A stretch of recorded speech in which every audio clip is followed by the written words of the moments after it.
beras. Apa bahasa Indonesianya? Mencuci. Berarti nggak ada bedanya beras dengan sempak. Kalau orang Jawa beras dipususi, gelas diisai, baju dicuci. Diksinya seperti itu. Nah, nguyuh anyang-anyangan, nggak ada. Apa bahasa Indonesianya? Kencing tawar menawar? Nguyuh anyang-anyangan itu bahasa Indonesianya kencing macrit-macrit. Itulah kekayaan bahasa Jawa, Pak Bupati. Bahasa Inggrisnya makan itu cuma satu. Apa? Eat. Bupati eat, Kapolres eat, Wakil Bupati eat, DPR eat, Banser eat. Coba kalau bahasa Jawa. Dah, urung-urung badok, cangkemmu turun. Kamu yang sabar dong. Kok kamu kasar? Halus dong kayak aku. Dahar, net, mangan, madang, nguntal, badok, gaglak, nyekek, nutul, nyosor, mentok. Siapa kayak Bupati nebi nopo? Dahar, enak. Siapa itu? Kapolres nebi nopo? Nedi, enak. Siapa kayak Banser nebi nopo? Badok. Jawa. Wa idalahikathu, dan tatkala doa itu sudah diterima oleh si mayit, kanat ahabba ilaihi minad dunya wa ma fiha, maka doa tersebut lebih disukai oleh si mayit daripada dunia seisinya. Wa anna hadayal ahya lil amwat ad-du'a wal istighfar, karena hadiah orang hidup kepada yang mati adalah doa dan istighfar. Wali Songo menyampaikan perihal itu cukup dengan lagu judulnya Turi Turi. Nasihati pejabat supaya tidak korupsi, nggak perlu baca dalil macam-macam, cukup dengan lagu judulnya Gundul Gundul Pacul. Makanya besok kalau Anda punya pengajian, ngaturi Pak Bupati, acara selanjutnya sambutan dari Bupati Rokan Hulu, waktu dan tempat dipersilakan. Begitu beliau naik mimbar langsung dikawal Gundul Gundul Pacul gemblelengan, nyunggi nyunggi wakul kul gemblelengan, wakul glimpang sekane dadi saratan. Kowe meneh kaget aku.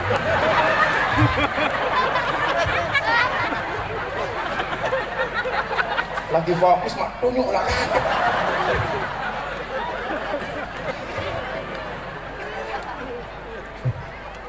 Itu lagu Pak Bupati Nyuwun Sewu didesain oleh Wali Songo untuk mengingatkan kawan-kawan kita yang mempunyai jabatan sebagai amanah, jangan gemblelengan, jangan bergaya.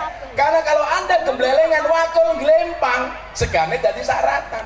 Kalau Anda macam-macam gemblelengan, tumpah. Tumpah karena apa? Karena kelakuannya sendiri, korupsi, maling duit rakyat. Jangan gemblelengan. Saya ditanya sama wartawan, Gus, kenapa sekarang banyak pejabat ditangkap KPK? Itu salahnya guru TK. Gara-gara anak masuk TK diajari cerita judulnya Kancil Nyolong Timun. Lah pentingnya apa coba? Kancil Nyolong Timun diajarkan kepada siswa. Itu kan gak ada pentingnya sama sekali. Karena TK-nya diajari cerita Kancil Nyolong Timun, begitu jadi pejabat gaweane maling koyo kancil. Irungokno kuwi. Hati-hati, kamu jadi bupati boleh, jadi DPR boleh, tapi jangan koyo kancil. Makanya bahasa Gus Miftah kalau ngaji di Senayan sana galak. Kewan sing gaweane mangan tanduran ning sawah jenenge bajing, tapi kok sing mangan duit rakyat jenenge bajingan. Oh, kamu ngomong bajingan lihat saya. Makanya hari ini tanda bupati, mic-nya mati. Tukang sound tak ajar loh, jangan mati-mati dong. Ini tadi hidup, kalau enggak ini servernya terlalu jauh. Atau jangan-jangan soundnya belum dibayar. Belum? Oh sama.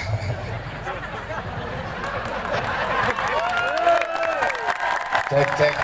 Itulah bedanya sound system sama cewek.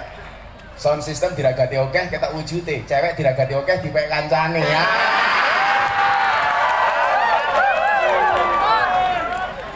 Maka pagi hari ini kita berkumpul. Harlah NO bisa di sini mudah-mudahan merupakan tanda cinta dari Pak Bupati untuk kita semuanya. Itu cara yang dilakukan oleh para wali terlebih untuk itu. Mati meneh toh. Ada nggak mic yang lebih jelek? Kamu jangan membuat malu bupati dong. Masa kiainya cakep, mic-nya bosok. Oh ini tukang soundnya? Oh, kamu tukang sound? Oh tukang foto. Bilang dong.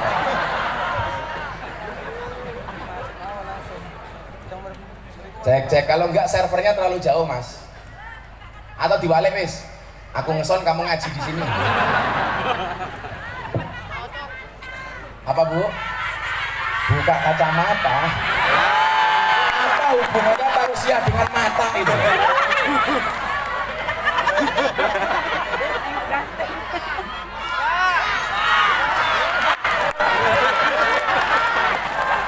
Ya sudah, karena banyak yang masa buka kacamata, pengajian saya akhiri ya.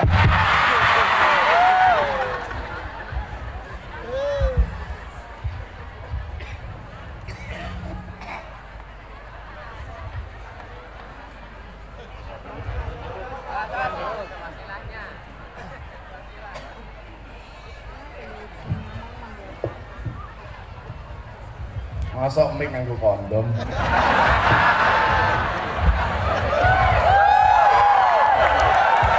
Cek. Ayo mas sound system, dibenari. Cek. Kan mesti cangkemnya rondo.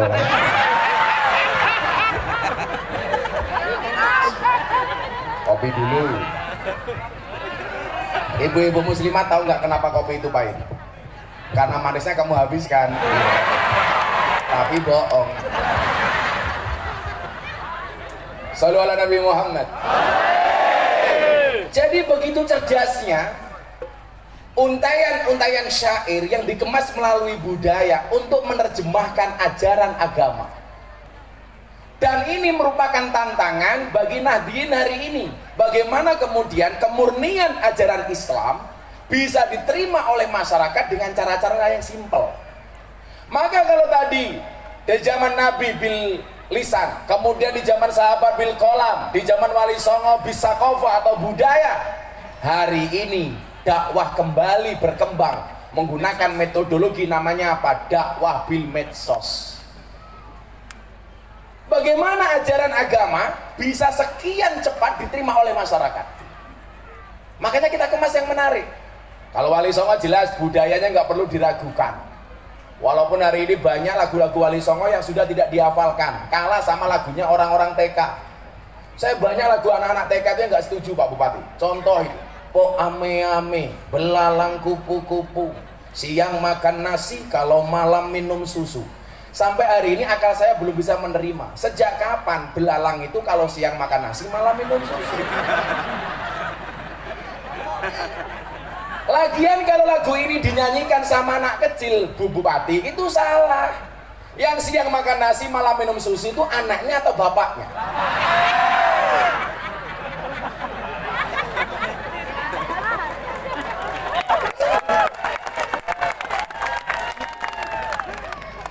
Kenapa kalau saya ngomong susu sampean bahagia?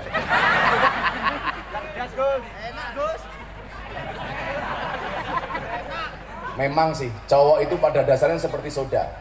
Maksudnya, kalau ketemu susu pasti gembira. Ada lagi lagu yang menurut saya nggak perlu dibesar-besarkan. Burung kakak tua, hinggap di jendela, nenek sudah tua, giginya tinggal 2. Itu kan lagu pembulian cucu kepada mbahnya. Ibu-ibu muslimat jemput cucunya, malah dihina sama cucunya. Nenek sudah tua, giginya di jendela, kan kurang ajar. Dan satu lagi Pak Kiai PJNU, yang paling saya nggak suka, lagu apa? Balonku ada 5.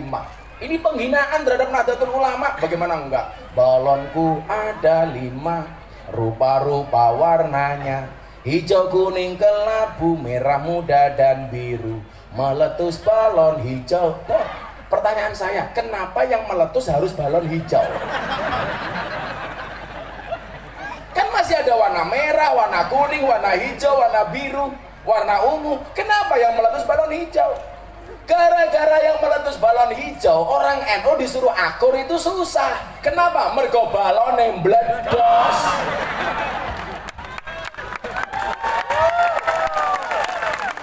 Coba, saya ceramah di gereja Jakarta Utara dalam rangka membentuk toleransi di tengah-tengah masyarakat yang pluralis. Saya datang membawa misi damai, diundang dalam rangka peresmian gereja. Saya ceramah di situ.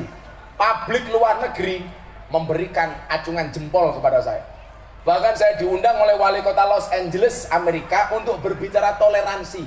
Yang dihadirkan siapa? Miftah Kader Nahdlatul Ulama. Mereka kenapa ngundang saya? Gara-gara ceramah saya di gereja Jakarta Utara. Tapi apa yang terjadi? Dibully saya. Saya dibully oleh kelompok kadrun, dibully sama teman-teman kiai sendiri. Saya datang ke Abah Lutfi. Bah, kenapa saya teman-teman yang lain membuli saya? Persoalannya bukan masalah beda pendapat, tapi karena beda pendapatan.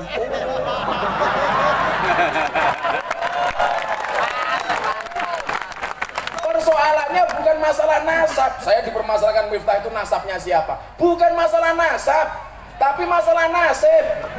Karena nasab tidak berbanding lurus dengan nasib, apalagi dengan nisab. Kalau ngomong soal nasab, ayo buka-bukaan, it's okay, never mind, it does not matter. No, what? Saya punya mbah ke-9 namanya Mbah Muhammad Besari Ponorogo. Karena kebetulan saya Ponorogo tapi lahir di Lampung, Puja Kesuma, putra Jawa kelahiran Sumatera. Kalau asisten saya ini jelas Indo-Pakistan, bapaknya iblis, ibunya setan. Saya punya mbah, Pak Bupati, namanya Mbah Muhammad Besari. Ini saya nomor 9, di bawah nanti ada Mbah Yai Ilyas, Mbah Yai Madarum, sampai saya nomor 9. Saya berbicara ke atas saja. Mbah Muhammad Besari punya bapak namanya Kiai Anom Besari. Kalau Muhammad Besari makamnya di Ponorogo, di Tegalsari. Punya bapak namanya Anom Besari, makamnya di Caruban, Madiun. Punya bapak lagi namanya Abdullah Mursad, makamnya di Kediri. Abdullah Mursad punya bapak namanya Raden Demang di Kediri. Raden Demang punya bapak namanya Pangeran Demang di Kediri. Pangeran Demang punya bapak namanya Ratu Jekulo. Ratu Jekulo punya bapak namanya Brawijoyo Limo. Jadi bukan masalah persoalan nasib. Itu saja. Dan orang NU itu memang lucu. Kalau ada musuh bersama kompak. Tapi kalau nggak ada musuh, musuhan sendiri. Kan danco.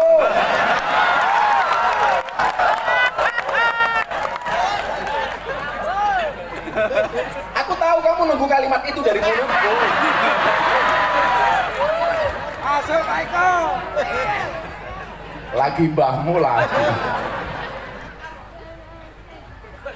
Jadi saya itu sebenarnya mau ngempet Pak Bupati. Tapi di mana-mana kalau saya nggak ngomong itu ditunggu-tunggu. Saya ngaji di hallnya Mbak Wahab Hasbullah bersama Presiden Jokowi. Ditonton oleh pejabat-pejabat kiai-kiai. Saya ngempet ngaji 40 menit sama sekali nggak ngomong danco. Malah begitu selesai kiainya datang. Gus, kok nggak ngomong danco lah?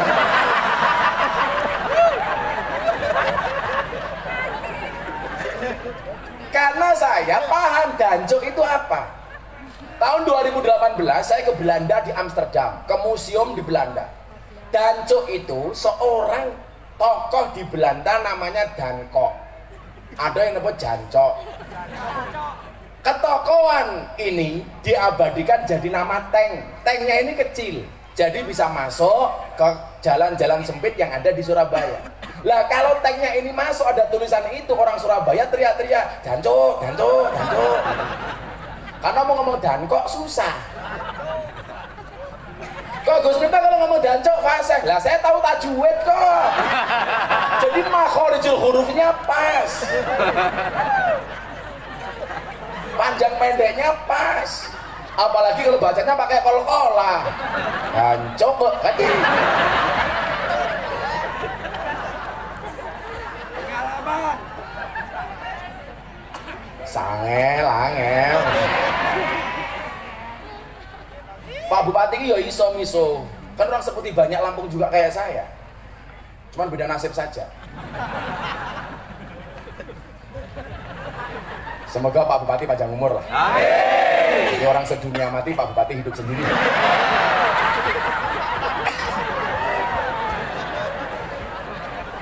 Bupati ini batin. Oke, ini asli.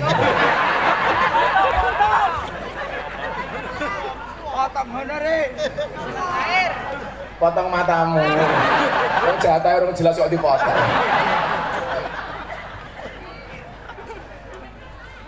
Lah, hari ini di era milenial, kenapa kemarin di sambutan Pak Jokowi di pengukuhan pengurus besar Nahdlatul Ulama, beliau menyebutkan satu nama, Ainun Najib, orang Indonesia yang bekerja di Singapura sebagai ahli IT. Tolong tuh dibawa pulang oleh orang kiai-kiai NU. Kenapa? Karena dia kader NU. Kalau saya melihat ceramah beliau ini, beliau berharap bahwa Nahdlatul Ulama ke depan sadar media. 3-4 tahun yang lalu Pak Bupati, 3 tahun yang lalu ada survei Ustadz yang berpemahaman wasatiyah moderasi. Dari 10 besar Ustadz yang terkenal di medsos, yang dianggap paham moderasi beragama dan wasatiyah itu hanya satu, Gus Miftah. Yang lain semuanya Wahabi dan Salafi. Ini kenapa terjadi? Karena kelompok mereka sadar media, sementara kita nggak sadar media. Maka kenapa Pak Jokowi kemarin mengatakan, tuh ada ahli IT dari Singapura, kerja di Singapura, orang Gresik, bawa pulang ke Indonesia. Karena tantangan zaman berubah. Dan NU tidak pernah kita ketinggalan, tetapi posisi NU sebenarnya harus merawat perkembangan zaman. Contoh begini, saya kemarin dihubur-hubur wartawan gara-gara pendapat saya tentang kripto itu berbeda dengan Majelis Ulama Indonesia. Majelis Ulama Indonesia mengatakan kripto itu haram. Kalau saya nanti dulu. Kita lihat perkembangan zaman. Secara juknis, Islam tidak pernah mengatur alat pembayaran itu apa. Makanya kemudian dari masa ke masa mengalami perubahan. Di zaman awal Islam, alat pembayaran menggunakan apa? Dirham, dinar. Bentuknya apa? Logam.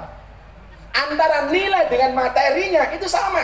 Jadi logam itu emas, kalau dijual senilai emas. Antara materi dan nilainya sama. Kemudian berubah lagi dari logam menjadi kertas, yang antara nilai dan materinya tidak imbang. Contoh Pak Bupati, sama-sama kertas, yang satu pakai kopiah Bung Karno, yang satu botak dari Amerika. Itu nilainya berbeda, padahal materinya sama. Kita dengan Singapura, sama-sama kertas, nilainya berbeda, padahal materinya sama. Maka kemudian ada gap dan kesenjangan antara satu negara dengan negara yang lainnya soal mata uang. Maka kemudian muncullah kripto yang menurut saya ini menjadi solusi problem solving dari kesenjangan mata uang antara Amerika dan Indonesia. Kenapa? Karena kripto di masing-masing negara nilainya sama. Orang bilang, kan gak bisa diserah terimakan. Lah bagaimana kamu bisa menyerah terimakan kalau kamu gak punya kripto? Sing mau serahke apa, Cok? Gak ada. Gak ada nilai manfaat. Ada, Pak Bupati, tadi saya cerita. Kemarin sebelum Muktamar Nahdlatul Ulama, saya lelang belangkon. Belangkon saya ini saya buat seharga 90.000. Dilelang laku 900 juta. Coba Anda bayangkan, belangkonnya Gus Miftah laku 900 juta. Apalagi sempatnya.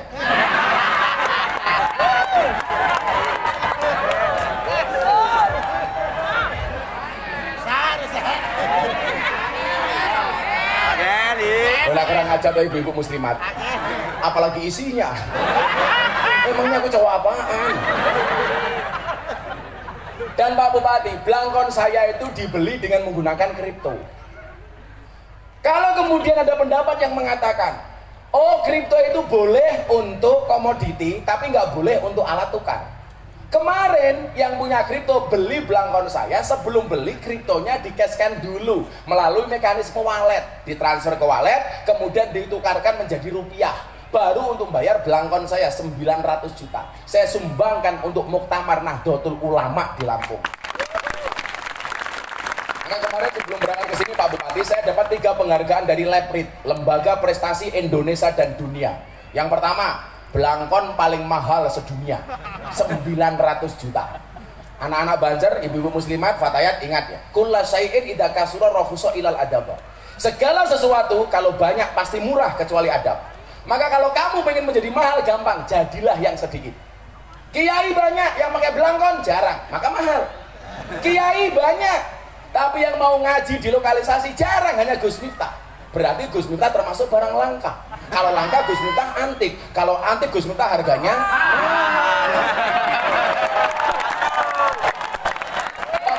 mahal. Terus murah, ginyang. Iya foto-foto ya. Oh wartawan. Akekmu kok keren. Itu batu nisan ya.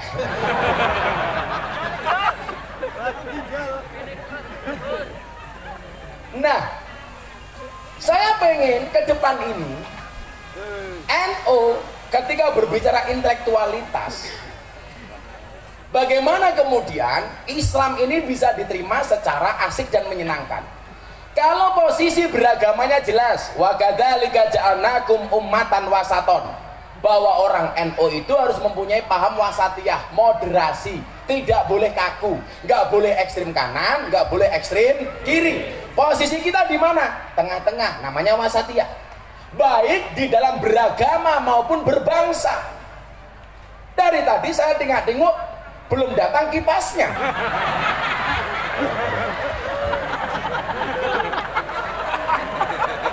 Begitu ada kipas, nggak ada colokannya.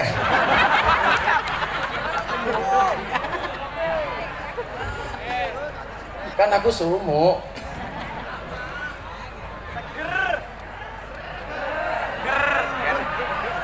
Lah cangkem bosok toh. Masuk kayak ngombe ger. Iki yo ngono, pengajian depan kiai tungkae selonjor ke, walah yu. Orang rumangsane tungkae meletek-meletek. Tungkae meletek-meletek celukane mamah. Lah. Lah ibu bupati yo lumrah karo Pak Bupati, "Mama, iya papa." Lah kowe gaweane ning kebun sawit mamah. Mama, iya papa. Mama kemana? Ngarit papa. Mama kok ngarit? Papa kemana? Grondol.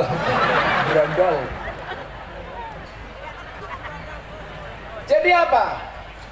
Bagaimana kemudian mensiarkan agama ini dengan konsep wasatiyah? Dan itu yang saya lakukan. Saya tahun 2018 konferensi pers di Belanda bersama teman-teman wartawan di Eropa. Karena waktu itu mereka kaget, kok bisa pengajian soal agama bisa diterima di lokalisasi dan klub malam. Tadi Pak Kiai, yang pertama saya dapat penghargaan Blangkon termahal. Yang kedua, saya dapat penghargaan Lebrit sebagai dai yang secara kontinu dan konsisten pengajian di lokalisasi. Sejak tahun 2000, berarti sudah 22 tahun saya membersamai para PSK. Yang ketiga, saya dapat penghargaan apa? Selebriti yang paling banyak gambarnya di bokong truk. Ada lebih 150 sampai 200 truk di Indonesia yang gambarnya Gus Miftah di bokongnya. Tapi yang paling keren satu, ada mobil sedot WC, gambarnya Gus Miftah. Ada gambarnya Gus Miftah, ada captionnya. Apa tulisannya? Silitmu adalah rezekiku.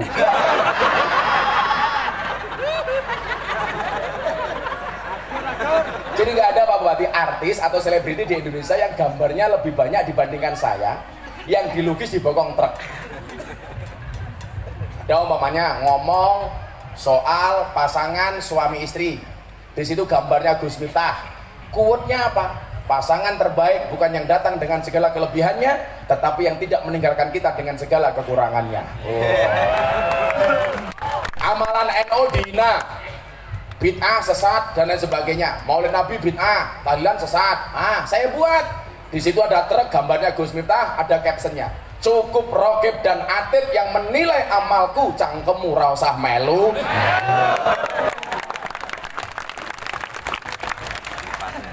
Oh, ini jamaah Gus Miftah banyak yang janda. Ada truk gambarnya Gus Miftah, captionnya janda. Hidup ini memang indah bila disertai dengan janda dan tawa. Apa? Canda. Saya tadi bilang apa? Yomen cangkem-cangkemmu dewe.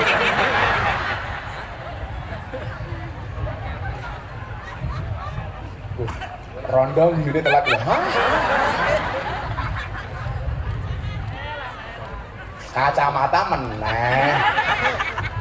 Nah, ternyata jawaban saya waktu itu apa ketika di Belanda? Ini kan aneh. Agama yang berkaitan dengan moral dan etika bisa diterima di klub malam yang berkaitan dengan maksiat dan dosa. Kalau saya pengajian sama ibu-ibu muslimat Fatah gini normal, pakaian rapi. Kalau yang saya hadapi di lokalisasi dan klub malam, Bu, wow. Kan laki-laki emang begitu. Kalau di jalan lihat cewek cantik, wow. Pulang lihat istrinya di rumah, weh. Kurang ajar orang lanang. Makanya ibu-ibu ingat ya, cowok itu kelemahannya di mata, cewek itu kelemahannya di telinga. Karena cowok itu kelemahannya di mata, itulah kenapa perempuan dituntut untuk pinter make up dan dandan. Kalau Anda mengatakan, wah nggak penting dandan, toh saya udah punya suami, hati-hati. Kalau kamu nggak bisa dandan dan make up, ingat, di luar sana pelakor lebih menakutkan daripada hantu kuburan.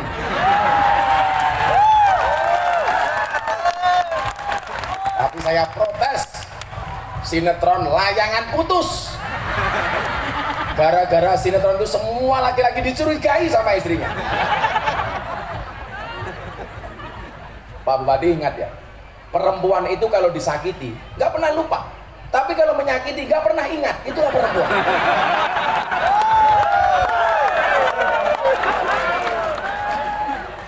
Perempuan itu kan ahli sejarah. Sekali laki-laki salah, seumur hidup ingat terus. Gumung aku. Makanya saya ditanya, Gus nikah lagi nggak? Kalau saya nikah lagi, saya pengen nikah dengan orang Arab. Kenapa Gus? Jelas. Kalau istri Arab saya marah serasa mendengarkan tartil Quran. Sadaqallahul adzim. Kayak Gus Dur zaman Orde Baru, rapat sama kiai-kiai, ada intel di dalam, menyelidiki, menginteli aktivitas para kiai. Akhirnya Gus Dur bilang sama para kiai, kita mulai saat ini karena ada intel, tolong ngomongnya pakai bahasa Arab saja. Akhirnya intel laporan sama Kapolres, gimana tadi kiai-kiai itu zaman Orde Baru?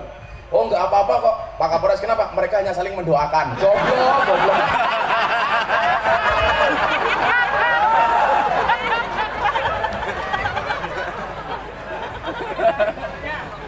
Makanya ini Pak Jokowi dari Jakarta pindah ke Kalimantan Nusantara, namanya saya setuju.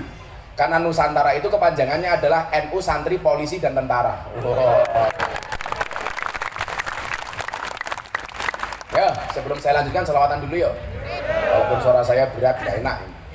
Tim Hadra siap-siap. Mau ke susu. Saya kira siap. Bayarnya jelas. Aku Sallu ala Nabi Muhammad.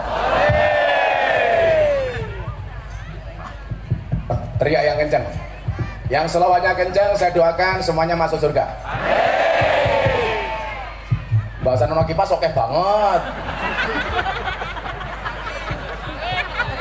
Mas, saya minta yang ini aja, yang anak agak kesana aja Mas, untuk jamaah. Mas, ini kebesaran miku keganggu. Ini ke sini, itu ke sana. Yang saya ini aja.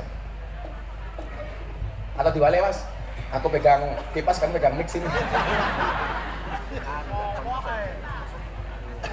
Sallu ala Nabi Muhammad. Kalau dekat Mas, agak belakang aja Mas. Mas. Kok budek lagi. Agak belakang aja dikit, jangan maju-maju. Karena kena mic-nya bersuara gemurusuh. Agak belakang. Ya, sholawatan NU dan NKRI. Ibu-ibu, sholawatan. Kalau Anda minta ijazah dari saya, gampang. Banyak sholawat. Kamu punya anak nakal, gampang. Anakmu tidur, pegang kepalanya, sholawati. Allahumma sholli ala Sayyidina Muhammad wa ala ali Sayyidina Muhammad. Al-Fatihah, pegang kepalanya. Bapak-bapak sama, punya istri cerewet, gampang. Tidur, cekel cangkemnya. Allahumma sholli ala Sayyidina Muhammad. Jadi lah kowe dibujuk galak toh. Bojomu turu cekel cangkeme. Allahumma sholli ala Sayyidina Muhammad wa ala ali Sayyidina Muhammad. Muga-muga bojoku cangkeme ra cerewet. Al-Fatihah. Kok di Fatihah tetap cerewet, gampang, tambahi Yasin dan tahlilnya.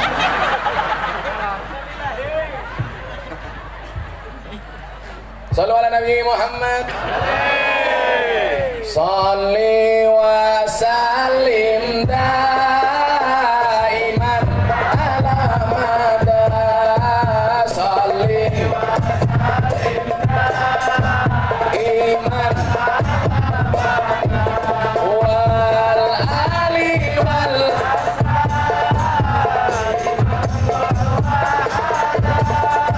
wal ali. Yuk bareng-bareng semuanya tangannya diangkat untuk Kanjeng Nabi. Sholli wa sallim daiman ala mada. Sholli wa sallim daiman wal ali wal ashabi man wal ali wal ashabi man. Yang hafal bareng-bareng. Saben malam Jumat ahli kubur mulih nang omah kanggo jaluk donga wajan Quran najan sakali. Lamun ora dikirimi banjur balik bebas milih balik nang kuburan mangku tangan tetangisan. Diangkat lagi. Sholli wa sallim Allah Allah. Sholli iman ala mada wal ali wal ashabi man wal ali wal ashabi man. Kebaco temenan ger anak turunku kowe ora wirang padha mangan tinggalanku. Lamun aku bisa bali ning alam bakal tarik kesi dunya Gusti isih ana. Sholli wa sallim Allah Allah. Sholli wa sallim iman ala mada wal ali iman wal ali. Sekarang dijawab yang kenceng bareng-bareng. Kami cinta tanah air Indonesia. Kenceng diulangi bareng-bareng. Kami cinta tanah air Indonesia. Kami bangga jadi bangsa Indonesia. NKRI akan selalu kami jaga demi kejayaan bangsa Indonesia. Sholli wa sallim iman ala mada Allah. Sholli wa sallim iman wal ali wal ashabi man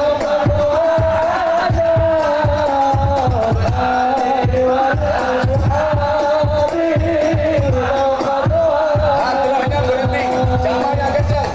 Sholli wa sallim iman ala mada. Kurang kencang. Sholli wa sallim iman ala mada wal ali wal ashabi man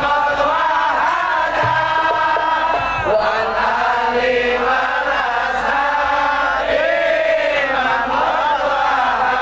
Shallu ala nabi pengen di ulang tahun ke-96 ini, mumpung saya masih berdiri, ibu-ibu lebih suka saya duduk apa berdiri? Itulah Pak Bupati, perempuan tuh suka hakikatnya yang berdiri. Saya pengen kita semua menyanyikan lagu syukur untuk NU dan untuk khususnya Indonesia. Shallu ala Nabi Muhammad. Yang kenceng. Dari yakinku hati ikhlasku penuh akan karuniamu.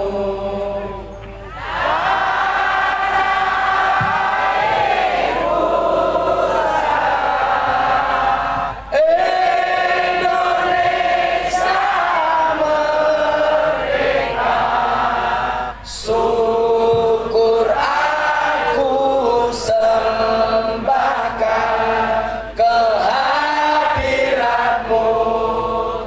Saya minta sekali lagi supaya yang lupa jadi ingat bahwa kemerdekaan bangsa Indonesia merupakan sumbangsih dari para pahlawan, termasuk pahlawan-pahlawan Nahdlatul Ulama. Maka tolong dinyanyikan secara khusyuk supaya Allah Subhanahu wa taala mengangkat derajat bangsa Indonesia. Shallu ala Nabi Muhammad. Dari yakinku lebih kenceng. Ikhlasku penuh akan karuniamu. Udah.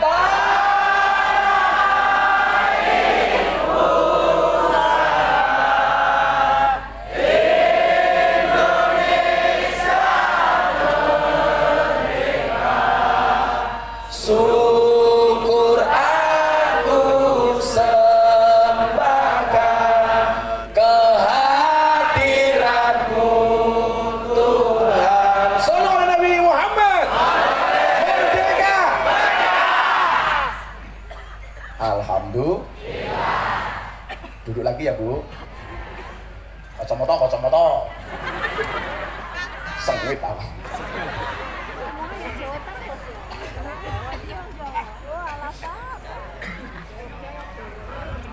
Oh. Kamu tahu bedanya jeruk sama kamu? Belakang Gus, Nggak belakang tahu. Gus. Jeruk mengandung vitamin, kamu mengandung anak kita. Gitu. Yang aku nyumbang wi, sing lewat wi. Jeruk Gus, Kak. Sorry ya, uang saya dolar ya.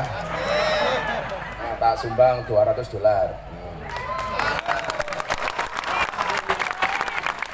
Pak Bupati, ijoli.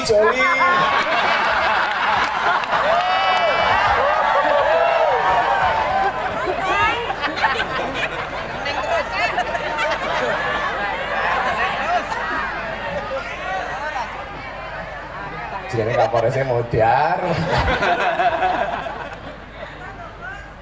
Coba Pak Kapolres, Pak Bupati ngapunten. Bagaimana kemudian kita mensiarkan, menggelorakan nasionalisme, patriotisme melalui media-media pengajian dan majelis taklim. Dan itu selama ini yang melakukannya adalah orang-orang Ahlus Sunnah wal Jamaah Nahdliyah yang tergabung di organisasi Nahdlatul Ulama.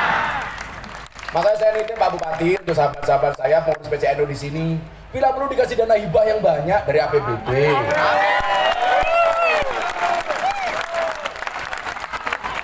Saya nggak minta, hanya mengingatkan.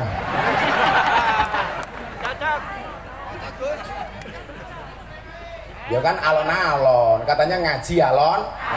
Aku ngaji alon mergo sadar aku sapa santri sing nakal ra iso apa-apa. Aku ngaji alon mergo sadar aku sapa ahli maksiat sing kakean dosa. Lah banser gitu. Aku mundur alon mergo kowe ra gelem kelon.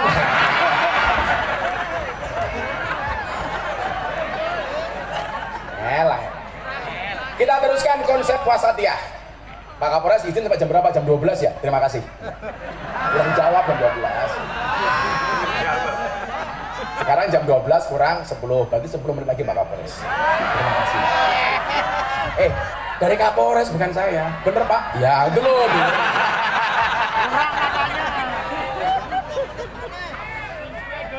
Dia ngono, bocah kira nggak kosong otot. Malah kayak itu kan ngelas.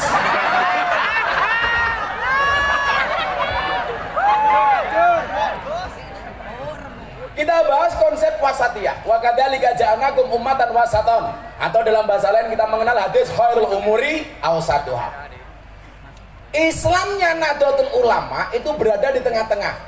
Kalau dulu ada istilah deradikalisasi di zaman Pak Sigit Kapolri sekarang melalui ASDM Bang Wahyu Widada itu membuat istilah namanya apa? Moderasi beragama. Karena apa? Yang layak untuk tinggal di Indonesia adalah orang-orang yang mempunyai pemahaman agama yang moderat. Maka saya sampaikan, di Indonesia, mohon maaf, ada 4 golongan. Tolong lihat jari saya, jangan lihat cincin saya.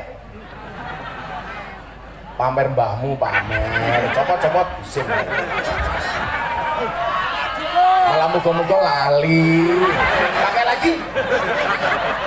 Pak Bupati rong nambahi kelangan ake.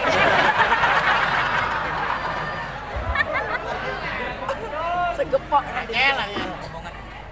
Coba ini Anda pahami. Ada 4 golongan. Yang pertama, golongan yang agamanya, amaliyahnya, akidahnya Ahlus Sunnah wal Jamaah dan berbangsanya berideologikan Pancasila. Akidahnya Ahlus Sunnah, ideologi bernegaranya Pancasila. Ini adalah golongan yang paling ideal untuk tinggal di Indonesia. Kenapa? Amaliyahnya wasatiyah, moderat, dan berbangsanya mengakui Pancasila sebagai ideologi negara. Ini nggak bisa ditawar-tawar. Yang pertama. Yang kedua, akidahnya Ahlus Sunnah, tetapi ideologinya khilafah HTI. Hati-hati, ini yang sering menipu. Amaliyahnya sama dengan kita, ya tahlilan, ya solawatan, ya kunutan, ya wiritan. Tetapi konsep berbangsa dan bernegaranya dia mengusung konsep khilafah. Saya sampaikan, nggak ada satu negara di dunia yang berhasil dengan konsep ini. Karena apa? Konsep ini sudah di zaman Nabi. Dan setelah itu mohon maaf, Utsman mati terbunuh, Ali terbunuh. Padahal waktu itu beliau adalah khalifah yang luar biasa. Pertanyaannya adalah, kalau hari ini di Indonesia mau dibuat khilafah, yang mau jadi khalifah sopo? Nggak ada yang mampu.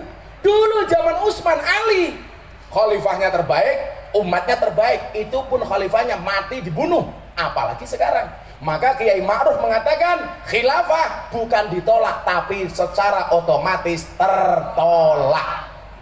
Dua. Yang ketiga, amaliyahnya Salafi Wahabi, tetapi ideologi Pancasila, ideologi bernegaranya masih Pancasila. Mungkin secara amaliyah beda dengan kita. Mereka sering mengkafir-kafirkan kita, tetapi mereka masih menggunakan Pancasila sebagai ideologinya. Diwaspadai. Minimal soal amaliyahnya, tetapi masih Pancasila. Yang keempat yang paling gampang ditandai. Siapa? Amaliyahnya Salafi Wahabi dan konsep bernegaranya bukan Pancasila tapi khilafah. Orang-orang seperti ini jelas tidak layak untuk tinggal di Indonesia. Sekarang persoalannya begini. Kalau Anda mengatakan Pancasila sudah tidak tidak selaras dengan perkembangan zaman, ideologinya sudah tidak cocok untuk Indonesia, kamu yang ngomong siapa? Coba kita lihat sejarah Pancasila. Mbah Hasyim Asy'ari, orang yang hafal dengan Kutubus Sittah, sampai dikasih julukan Hadratus Syekh.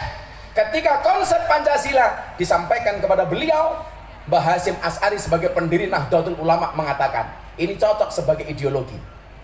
Hari ini orang yang baru belajar hadis, yang hafalan hadisnya tidak sebanyak Mbah Hasyim Asy'ari, mengatakan Pancasila kok tidak cocok dengan Indonesia. Maka orang-orang seperti ini jangan diikuti. Mereka walaupun ustadz, walaupun kiai, tetapi membawa faham khilafah, itu adalah musuh kita bersama. Setuju? Tak ada yang boleh mengganti Pancasila. Makanya hati-hati, ini di Riau, di Rokan Hulu, saya mengatakan sama Pak Kapolres, sama Pak Bupati, orang yang salah pergaulan itu lebih gampang dinasihati daripada salah milih pengajian. Saya sekian banyak PSK atau bahasa Jawanya lonte. Oh pakai tajwid lonte. Yang akhirnya mereka bertobat gara-gara pengajian dengan Gus Miftah. Maka hari ini kalau ada artis dianggap nakal Pak Bupati, justru saya dekati. Orang semuanya muak dengan Nikita Mirzani, saya datang, tak rangkul. Maksudnya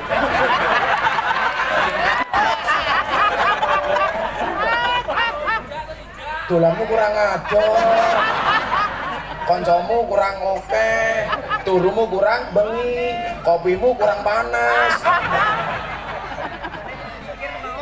Kenapa? Karena bagi saya ahli maksiat, para pendosa, orang yang salah pergaulan itu lebih gampang untuk diberikan nasihat daripada yang salah milih pengajian. Maka ingat, kalau konsep Al-Quran fas'alu ahla dzikri in kuntum la ta'lamun, bertanyalah kepada ahli dzikir ketika kamu tidak mengetahui sebuah persoalan. Bertanyalah kepada ustadz yang akidahnya ahlu sunnah dan wawasan kebangsaannya, ideologinya Pancasila. Ikutlah pendapat ahli, jangan ikut-ikutan orang yang ahli berpendapat. Saya ulangi, ikutlah pendapat ahli, jangan ikut-ikutan orang yang ahli berpendapat. Karena apa? Hari ini semua orang bisa memposting dirinya sendiri, bisa memviralkan pendapatnya sendiri, dan kadang-kadang tanpa pernah kita sadari, kita evaluasi, tahu-tahu kita sharing. Hati-hati, saring sebelum sharing. Postinglah yang penting, jangan yang penting posting. Kalau mengikuti follow ustadz-ustadz yang ramah, jangan ustadz-ustadz yang mengajarkan kebencian, provokatif. Ini tidak dibenarkan dalam agama. Maka saya bilang, Gus, sebenarnya pemimpin itu boleh nggak dikritik? Boleh. Siapa bilang nggak boleh? Tapi dengan cara yang baik. Saya kasih satu riwayat. Saya nggak belain Pak Bupati, juga belum ngamplopi kok. Tapi ini fakta. Habis pengajian insya Allah. Lah ora lali. Lali ya santet.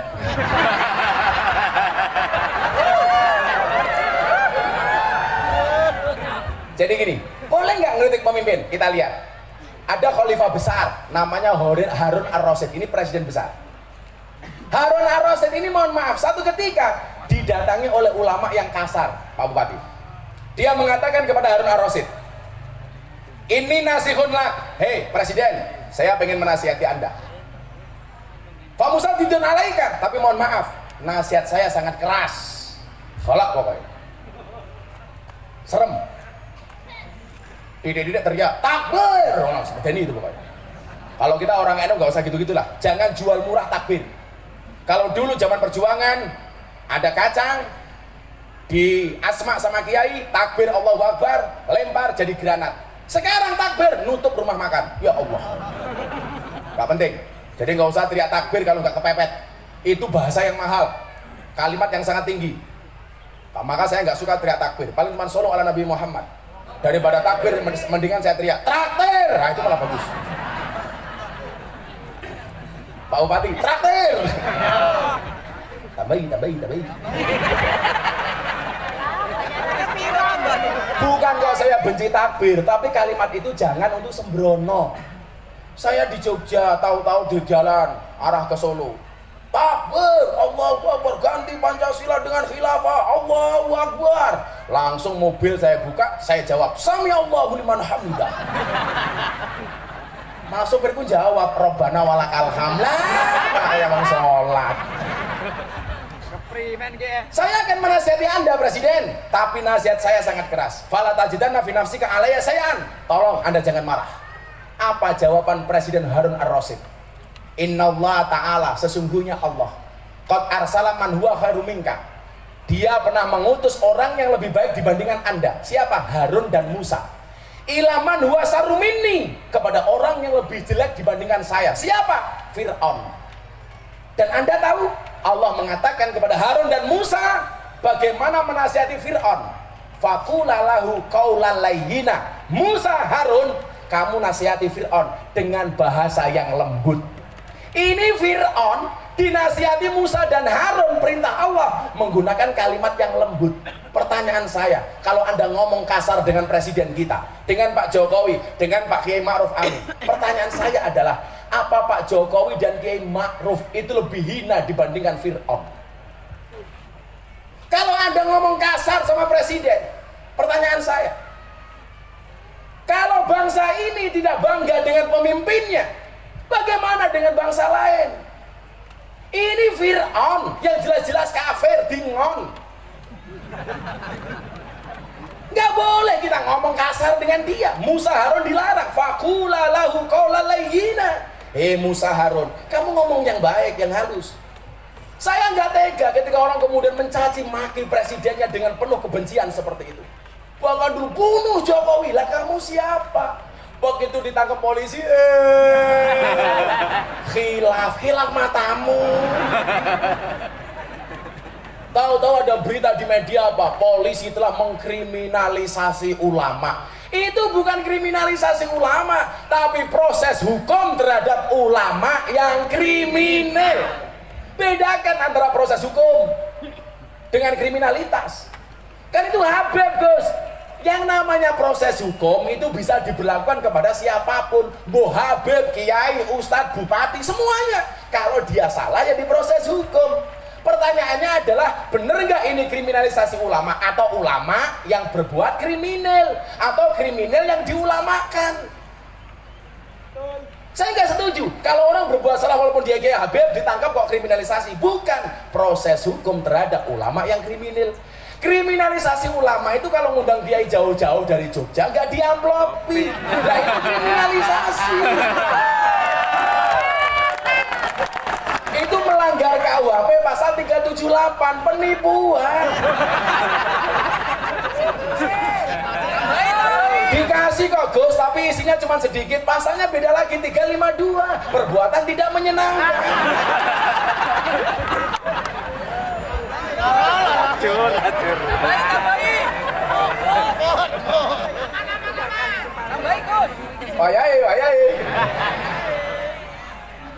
Nah, posisi Nahdlatul Ulama itu wasatiyah. Artinya apa?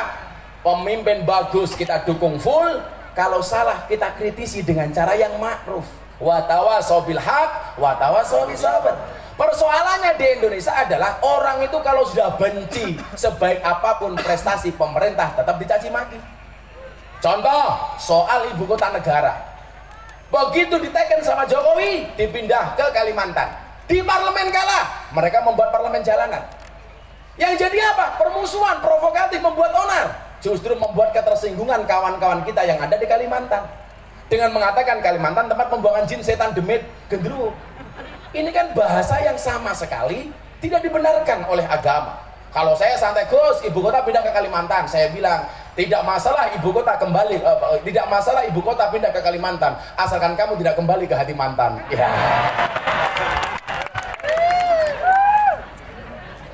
Berarti jomblo ini. Santai saja Mbak, gak usah galau, malah kamu galau. Aku nganan, kamu ngiri. Akunya bertahan, kamunya lari. Ya. Allah menciptakan manusia berpasang-pasangan, betul? Itu artinya kalau kamu tidak punya pasangan, jelas kamu bukan manusia.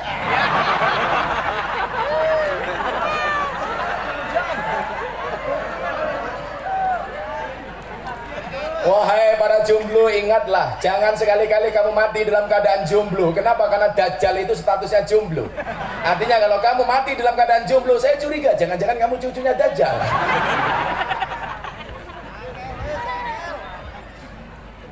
Janda, wahai para janda, ingatlah, bila cinta pertamamu meninggalkan luka, yakinlah cinta keduamu insya Allah menghadirkan surga. Lebih baik menikah dengan janda, karena minimal janda itu jujur, sudah tidak gadis lagi, daripada nikah dengan gadis tapi rasa janda.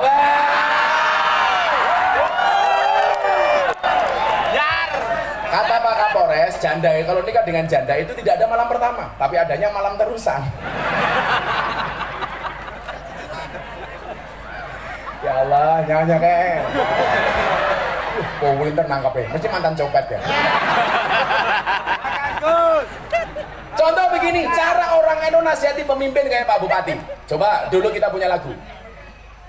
Dondong opo salah, Dondong apa salah, duku cilik. Andong apa becak, melaku time. Sekarang kita belajar. Ini cara menasihati pemimpin dengan konsep wasatiyah. Pak Bupati, dondong apa salah? Dondong maupun salah nggak ada yang dipilih. Kenapa?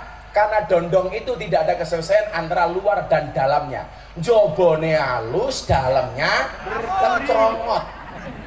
Maka dondong nggak dipilih. Makanya kalau Anda punya suara serak kayak saya, pengen sembuh gampang. Dondong isinya ditali, masukkan ke sini, tarik. Jebol telakmu. Dondong nggak dipilih karena nggak ada kesesuaian. Salah juga nggak dipilih, walaupun dalamnya bagus, tetapi aktualisasinya di luar kasar. Maka mau dondong maupun salah, ini nggak ada yang dipilih. Pak Bupati kalau ngupas salah gimana? Pasti begini toh, salah Pak. Cara wong Jogja nggak begitu Pak, karena kan saya di Jogja banyak kebun salah. Jadi cara ngebuka salah itu bukan begini Pak, pasti tangannya terluka. Seperti terlukanya hatinya Bapak.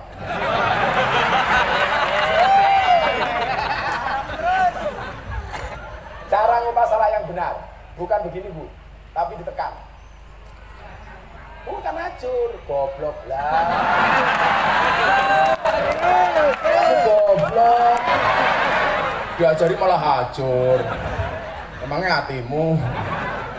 Ini dondong dan salah nggak ada yang dipilih Pak. Tapi yang dipilih apa? Duku cilik. Walaupun cuma kecil, duku terpilih. Kenapa? Karena ada kesesuaian antara luar dan dalamnya. Luarnya halus, dalamnya halus. Maka pemimpin hari ini, mohon maaf, banyak orang yang sebenarnya niatnya bagus, tetapi caranya kurang bagus. Itu digambarkan seperti salah. Banyak orang yang lip sync-nya bagus, penampilannya keren, tetapi hatinya jahat. Orang-orang seperti juga tidak layak menjadi pemimpin. Maka seperti duku saja Pak. Walaupun kecil, tapi ada kesesuaian antara luar dan dalamnya.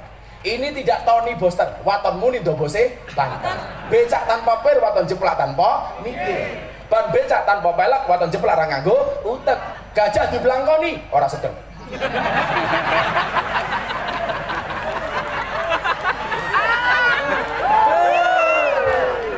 HP.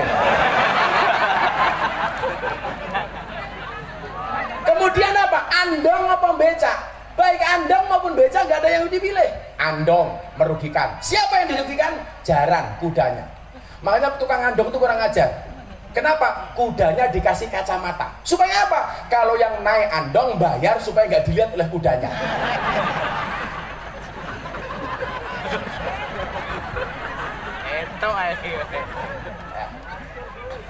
Andong nggak dipilih, merugikan kuda. Becak nggak dipilih. Kenapa? Mohon maaf, membuat repot tukang becaknya. Saya dulu Pak Bupati di Jogja 6 bulan jadi tukang kayu becak untuk biaya kuliah saya. Maka sejak saat itu saya bilang sama Tuhan, saya besok harus punya pondok pesantren yang saya gratiskan untuk teman-teman yang kuliah di Jogja. Maka keluarganya Pak Bupati di sini mau kuliah di Jogja, silakan mondoknya di tempat saya, gratis sak mangane. Itu artinya apa? Kalau Pak Bupati nambahi banyak, berarti nambahi santri, bukan nambahi saya. Kalau nggak nambahi, dolem dengan santri saya. Natur. Saya becak 6 bulan Mas, saya nggak malu mengakui itu. Dan saya latihan sabar dari tukang becak. Tukang becak itu orang paling sabar sedunia. Nunggu penumpang nggak datang, becak naiki sendiri. Pernah becak saya ditabrak sama mobil, remuk Pak. Saya nggak marah. Saya malah nyanyi lagu India. Matane.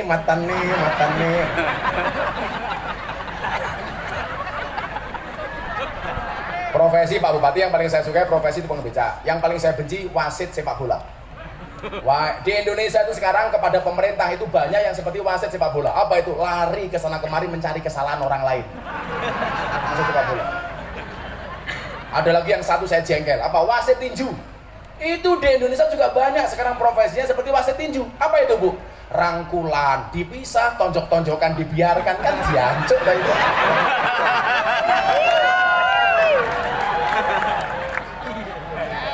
Maka yang dipilih Pak Bupati, Pak Kapolres semuanya itu bukan andong, bukan becak, tapi apa? Melaku, time, jalan walaupun cuma pelan-pelan. Dan kenapa? Karena nggak merugikan siapapun.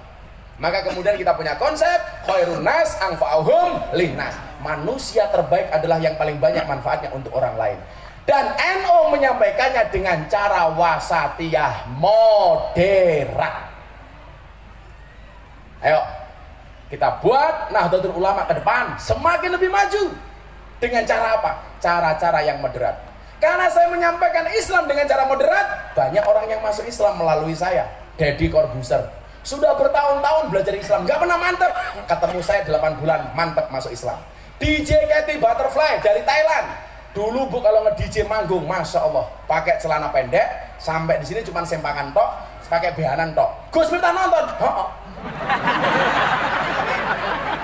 Kan aku pakai kacamata, bukan untuk membatasi pandangan, supaya kalau ngelirik nggak kelihatan. Tapi atas kesabaran saya menyampaikan Islam, dia masuk Islam. Saya ceramah di gereja, ditelepon sama orang ateis dari Belanda. Bro, I will to be Muslim. Masuk Islam. Saya ketemu dengan orang Islandia, bertanya tentang kenapa perempuan Islam harus berjilbab. Apa jawaban Gus Miftah? Ketemu saya 10 menit masuk Islam, padahal dia ateis. Kenapa? Karena saya menyampaikan Islam secara moderat. Begitu ketemu saya, dia tanya, who are you? Kamu siapa? I am Ustadz. Dia nggak tahu apa itu Ustadz. What is the meaning of Ustadz? Saya bilang, Ustadz is Muslim teachers. Ustadz itu adalah guru agama Islam. Kemudian dia tanya begini, kemudian saya tanya ganti, and you? I am Audurlinda from Iceland. Agamamu apa? Ateis. Loh, kenapa kamu jadi ateis? Because God is nothing. Karena Tuhan itu nggak pernah ada, dia bilang. Religion is fiction. Agama itu hanya fiksi. We are believe in science, not in God. Kami hanya percaya dengan ilmu pengetahuan, tidak percaya dengan Tuhan. Ketemu saya 10 menit. Gantian dia tanya sama saya, Ustadz, kenapa perempuan dalam Islam itu terkungkung dan terpenjara? Mereka berjilbab, geraknya dibatasi, nggak boleh disentuh kecuali dengan pernikahan. Itu kan memenjarakan perempuan. Apa jawaban saya? Kamu tahu nggak? You know Queen Elizabeth? Anda tahu nggak? Rajanya Inggris, namanya Ratu Elizabeth. Dia disucikan, dimuliakan. Tidak semua orang bisa mendekat ke Queen Elizabeth. Dibatasi. Yang boleh bersentuhan hanya orang-orang dekatnya saja. Dan itulah posisi perempuan di dalam Islam. Lebih terhormat, lebih suci, lebih mulia dibandingkan Queen Elizabeth. Maka untuk mendekatinya harus dengan pernikahan.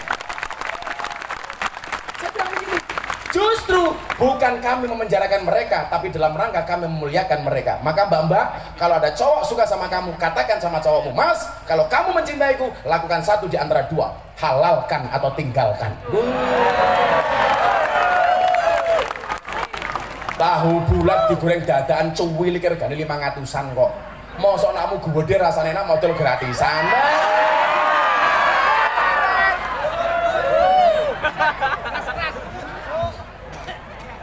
Kalau Islam digambarkan seperti itu, Pak, kita nggak usah teriak-teriak, orang akan masuk Islam, Pak.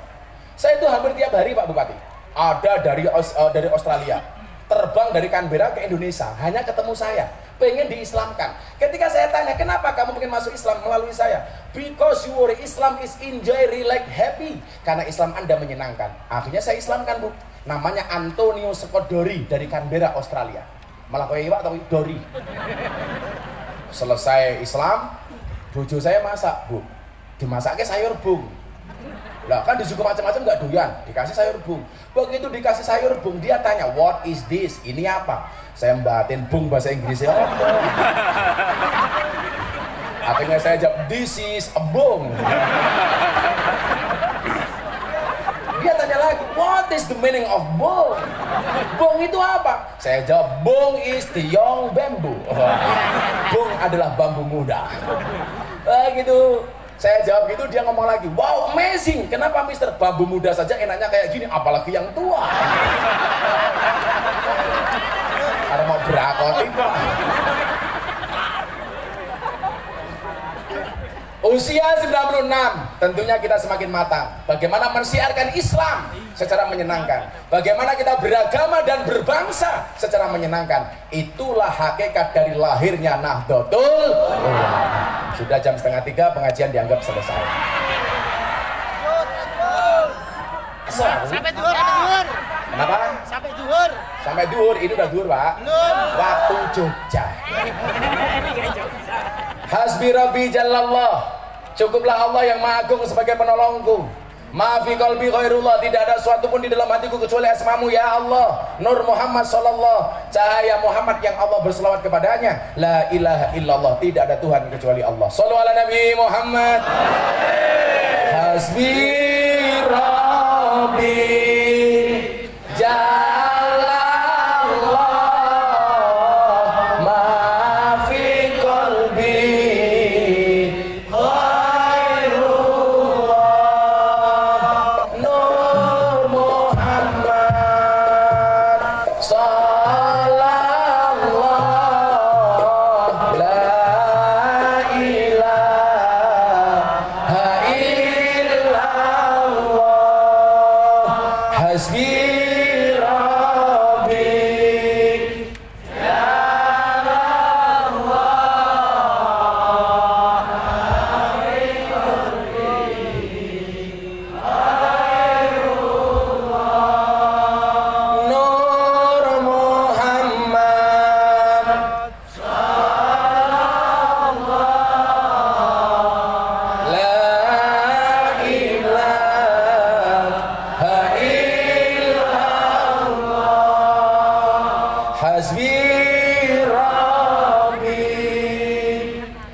bagimu ya Allah, memberikan pertolongan kepada Nabi Yunus dari perut ikan ya Allah. Bila mudah bagimu ya Allah menyelamatkan Nabi Ibrahim dari pembakaran Namrud ya Allah.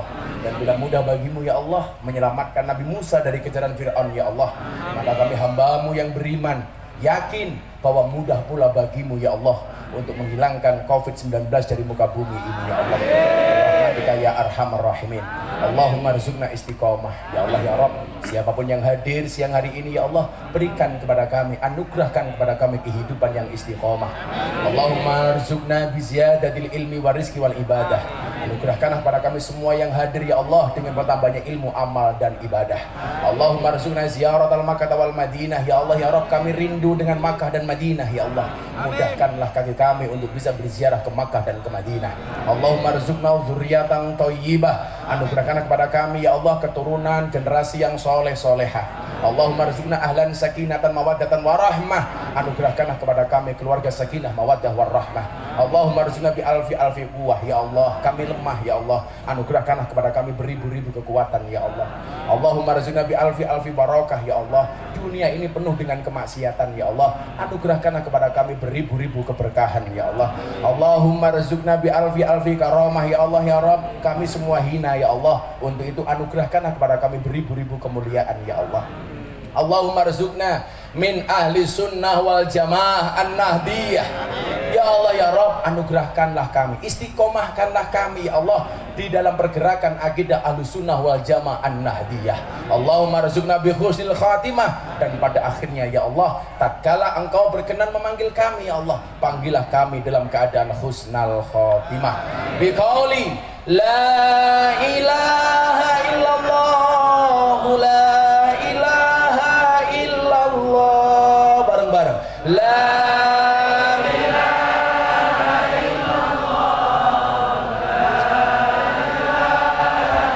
la ilaha illallah,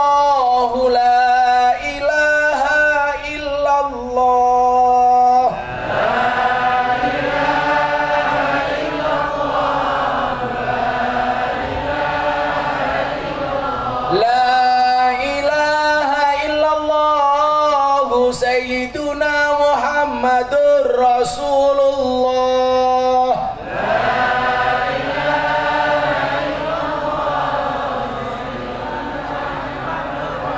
Waqtim lana min bil khair wa ya khairan nasrina bi rahmatika ya arhamar rahimin walhamdulillahi rabbil alamin. Wallahul muwaffiq ila aqwamit thoriq wal afu minkum. Assalamualaikum warahmatullahi wabarakatuh. Bapak Ibu hadirin kaum muslimin dan muslimat yang berbahagia, demikian tadi tabligh akbar bersama Kiai Haji Gus Miftah yang sudah bersama-sama kita kurang lebih 90 menit beliau memberikan ceramah di hadapan kita bersama. Mudah-mudahan dengan kesempatan ada rezeki kita berjumpa dengan beliau. Dan dengan demikian maka usai sudah seluruh rangkaian acara kita untuk mengiringi keberangkatan dan kembali melanjutkan aktivitas untuk Bapak Bupati Rokan Hulu bersama rombongan dan Bapak Yai, kami daulat kiranya untuk Bapak dan Ibu rombongan tamu-tamu VIP untuk menuju ke kediaman rumah dinas Bupati Rokan Hulu. Dan untuk Bapak dan Ibu hadirin kaum muslimin dan muslimat yang berbahagia, bagi Bapak Ibu yang belum melaksanakan vaksin, kami persilakan panitia sudah mempersiapkan untuk lokasi dan kegiatan vaksin yang sudah berlangsung dari awal pagi kegiatan kita. Dan kami persilakan untuk paduan suara dari PAC Muslimat NU Kecamatan Tandun untuk membawakan dan bersama-sama dengan lagu Mars Muslimat NU, Mars Ansor Fatayat mengiringi Bapak Kiai Haji Gus Miftah bersama Bapak Bupati Rokan Hulu bersama rombongan memasuki kendaraan dan melanjutkan kembali menuju ke kediaman rumah dinas Bupati Rokan Hulu. Untuk jajaran Forkopimda, para yai, kemudian Bapak Ibu pejabat eselon 2, kami persilakan kita bersama-sama, kemudian rombongan PWNU dari